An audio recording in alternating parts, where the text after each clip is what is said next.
ubriaco. Dai che vale l'orto, prendilo, corri! Dove c***o vai? Dove vai?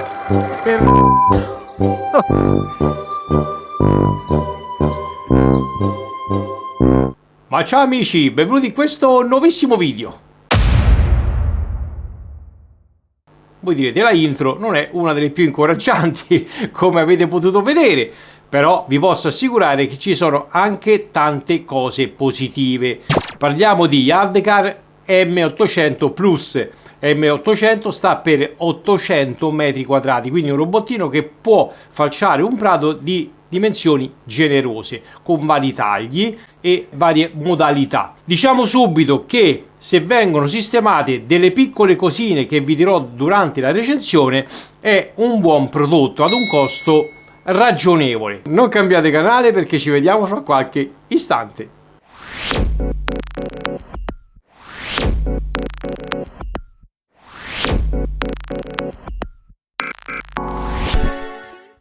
Come dicevo all'inizio, ci sono anche molte cose positive e ve le elenco immediatamente. Il robot tagliaerba Yardcar M800 Plus combina un GPS avanzato e una navigazione visiva con intelligenza artificiale, rilevando automaticamente i bordi del prato senza installare cavi aggiuntivi o perimetrali, chiamateli un po' come volete, quindi facile da utilizzare e perfetto per giardini domestici con confini ben definiti. Capacità di taglio fino ad 800 metri quadrati. Il tagliaerba ha un motore ad alte prestazioni con possibilità di regolare l'altezza del taglio da 2 a 6 cm, mentre la larghezza del taglio è di circa 18 cm, quindi adatto a diverse tipologie di prato. La capacità massima di utilizzo con batteria completamente carica è di circa 80-100 minuti. Rilevamento intelligente degli ostacoli. Per una sicurezza totale il robot tagliaerba dispone di una telecamera grandangolare a 135 gradi e algoritmi avanzati che riconoscono più di 150 ostacoli comuni. Mantiene una distanza di sicurezza proteggendo l'apparecchio, gli ostacoli e le persone. Copertura completa per il taglio uniforme del prato. Il robot tagliaerba utilizza il doppio modo di taglio, cioè 40 minuti in modalità ordinata, o meglio in modalità verticale, più 60 minuti di modalità casuale, alternando le direzioni di taglio e riducendo le zone scoperte. In caso di batteria residua bassa o pioggia, torna automaticamente alla stazione di ricarica. Ora vediamo brevemente il contenuto della confezione e poi andiamo a vedere i pro e i contro di questo Yardcar M800 Plus.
Cosa mi è piaciuto di questo Yardcar M800 Plus? Ve lo dico subito. Sicuramente la modalità di taglio del prato, lineare, casuale o a spirale. Quest'ultima modalità può essere molto utile per chi ha prati di dimensioni generose o comunque per andare ad tagliare il prato in zone dove il robottino ha lasciato dei ciuffi d'erba, e questo succede molto spesso. Quindi potete anche iniziare con questa modalità prima di tagliare un prato generoso e poi passare alle altre modalità, quindi vedete voi quella che può fare al caso vostro. Altra cosa interessante è la base che ricarica il robottino. Anche se scoperta, quindi lascia lo stesso alle intemperie, il robot torna automaticamente alla base per ricaricare la batteria o in caso di pioggia tramite il sensore integrato. Calcolate che la base va posizionata in una zona dove ovviamente arriva la 220, perché va collegata alla presa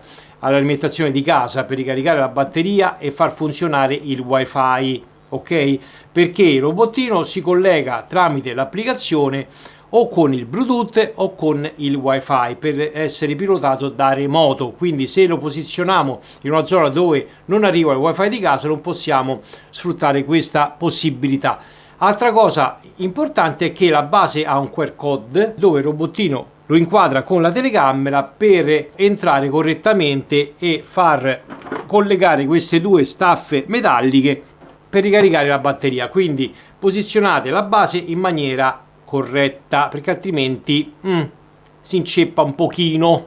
Ho trovato molto comoda anche l'applicazione per gestire il robottino. È semplice l'utilizzo, ha poche cose, quindi i 3 tagli, possiamo scegliere la durata delle ore che deve lavorare, insomma si fa tutto dall'applicazione, anche se a volte ho notato che è un po' difficoltoso il collegamento. Per utilizzare il robottino tramite l'applicazione dobbiamo essere nelle vicinanze dello stesso, perché ci possiamo collegare tramite il Bluetooth con il telefono, o se siamo da remoto possiamo farlo tramite il wifi. Ora veniamo alle cose che secondo il mio modestissimo parere si possono migliorare. La prima è sicuramente la navigazione tramite GPS e intelligenza artificiale. È da migliorare perché un po' maldestra. Spesso non riconosce dove termina il prato o non rileva ostacoli durante il percorso. Altra cosa che non mi è piaciuta, ragazzi, è per quanto riguarda la rumorosità.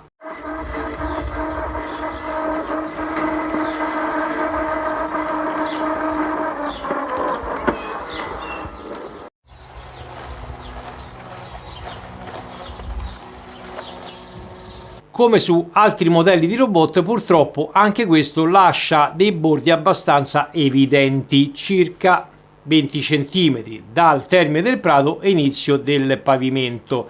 Insomma, la praticità di questi robottini è perché ci semplificano la vita, ma se io poi prima o dopo il taglio devo andare a fare i bordi sia del pavimento, sia delle aiole, sia degli ostacoli, ragazzi, alla fine sì, ci facilitano sicuramente il lavoro, ma poi ci dobbiamo sempre comunque rimettere le mani. Ed in ultimo, come vi ho già accennato, il robottino può essere utilizzato solo ed esclusivamente tramite l'applicazione. Non possiamo comandarlo dal tastierino posto nella parte superiore. Detto questo, se il video vi è tornato utile, vi chiedo gentilmente di lasciare un bel mi piace come sempre, grazie di cuore. Lasciate scritto nei commenti cosa ne pensate di questi robottini tagliaprato automatici. Vi ricordo che qua sotto nella descrizione del video trovate tutti i link di riferimento. E noi ci si vede in una delle prossime avventure. Un bacione a Francesco. Ciao belli, state bene. Buona estate a tutti. Ciao bello, date da fa'.